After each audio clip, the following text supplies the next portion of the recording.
कामाख्या मन्दिर कामाख्या अरे यो ब्रह्मपुत्र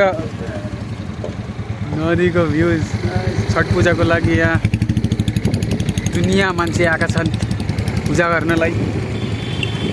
ल हेर्नुस् यो हो ब्रह्मपुत्र नदी। ल हेर्नुस् ल साथीहरु हजुरले हेर्न सक्नुहुन्छ गाडी गइरहेको छ ब्रह्मपुत्र नदीको सामने हामी छौं।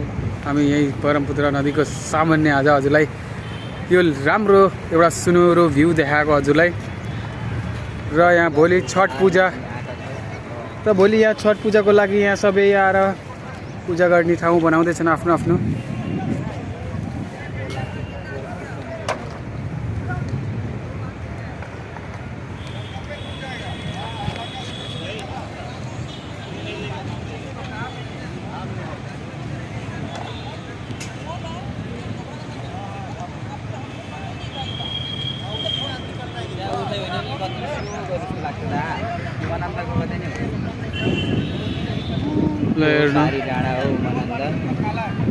वहाँ उमानन्द मन्दिर छ र साथै बहुत राम्रो यहाँ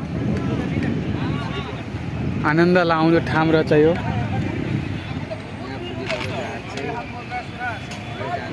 जहाज जाँदैछ यो युट्युबको द्वारा हजुरहरूलाई यो सानो भ्युज देखाउँदैछु हजुरलाई। यो हो ब्रह्मपुत्र नदी।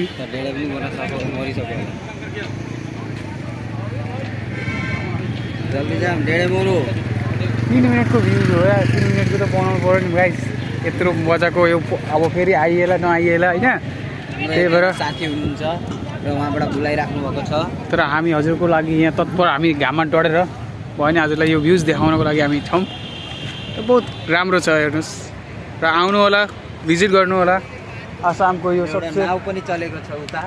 र यो आसामको सबसे ठुलो र सबसे पुरानो यो नदी ब्रह्मपुत्र जो कि विश्वमा पनि थाहा होला हजुरहरूलाई। ल